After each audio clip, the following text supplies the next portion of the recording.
দেখুন, আমি এই মুহূর্তে রয়েছি সায়েদাবাদ যেই বাস কাউন্টার রয়েছে সেই জায়গাটিতে, এবং জানেন যে সায়েদাবাদের এই যে এলাকাটি, সেই এলাকাটি পুরোটি একটি কাউন্টার অঞ্চল, এবং সেখানে কিন্তু বিভিন্ন পয়েন্টেই রয়েছে বিভিন্ন বাসের যে কাউন্টারগুলো, এবং সেই জায়গা থেকে সারা দেশের কিন্তু অধিকাংশ মানুষ যারা বাসে যাতায়াত করেন তারা এই জায়গাটি থেকেই আসলে যাতায়াত করে থাকেন। এবং আমার সামনে দেখতে পাচ্ছেন যে আমরা সকাল থেকেই দেখেছি যে বাসের কিন্তু কোনো স্বল্পতা নেই, প্রচুর পরিমাণে বাস রয়েছে। যারা এই সায়েদাবাদ এলাকায় আসছেন, এখান থেকে সারা দেশে জার্নি করবেন, তারা কিন্তু সহজেই তাদের বাস পেয়ে যাচ্ছেন। এবং তবে একটি বিষয় যদি বলে রাখতে চাই, সায়েদাবাদ অঞ্চলে যেহেতু অনেকগুলো কাউন্টার এবং অনেক লম্বা অঞ্চল জুড়ে কাউন্টার, সেক্ষেত্রে এখানে যাত্রীগুলো কিন্তু সেভাবে ছড়িয়ে ছিটিয়ে থাকতে হয়, কারণ এক একজন মানুষ এক এক দিক থেকে যায়। দক্ষিণাঞ্চল, উত্তরাঞ্চল, সিলেটগামী যারা রয়েছেন তারা আলাদা আলাদা জায়গা থেকে জার্নি করেন, এবং সেই ক্ষেত্রে এই জায়গাটি থেকে কিন্তু মানুষের ভিড় অনেকটা কম দেখা যায়।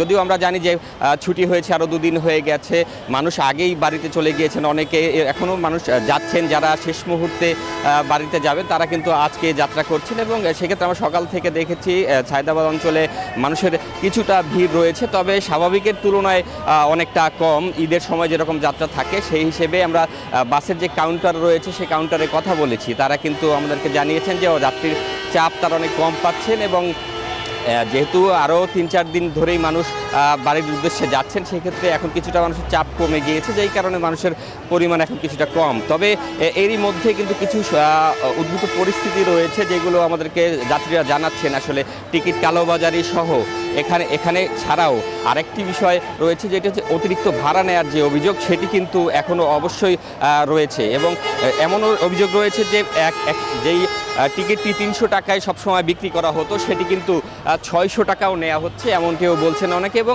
সকালের যে বৃষ্টি ছিল সেই বৃষ্টির কারণে কিছু ভোগান্তি দেখা দিয়েছে, পুলিশের পরিস্থিতিও এখানে কিন্তু নিয়ন্ত্রণে রয়েছে।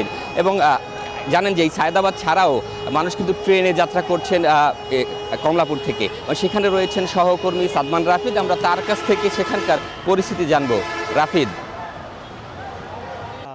সময় আসলে বিলম্বিত হয়েছে আমরা দেখতে পেরেছি। আমরা যাত্রীদের সাথে কথা বলেছিলাম, তারা আমাদেরকে জানিয়েছে যে স্বাভাবিক সময়ের থেকে কিছুটা আসলে দেরি করে কিন্তু ট্রেনগুলো এখানে এসে পৌঁছাচ্ছে, এমনকি কিছুটা সময় দেরি করে কিন্তু সেই ট্রেনগুলো এখান থেকে ছেড়ে যাচ্ছে। এবং এছাড়া আমরা যাত্রীদের সাথে কথা বলেছি যে কোনো রকম ভোগান্তি হচ্ছে কিনা, তারা কিন্তু আমাদেরকে জানিয়েছে যে এই সময় বিলম্বিত ছাড়া তেমন কিন্তু কোনো ভোগান্তি কিন্তু তারা আসলে তেমন কোনো অভিযোগ আমাদের কাছে করেনি। এছাড়া আমরা স্টেশন কর্তৃপক্ষদের সাথে কথা বলেছিলাম, তারা কিন্তু আমাদেরকে জানিয়েছে যে আজকে সারাদিনে কিন্তু মোট ৬৮টি ট্রেন কিন্তু এখান থেকে ছেড়ে যাবে, এবং ইতিমধ্যেই সকাল থেকে কিন্তু 10টি আন্তনগর ট্রেন এবং 5টি টুরিস্টিকার ট্রেন কিন্তু ইতিমধ্যে এখান থেকে ছেড়ে গেছে।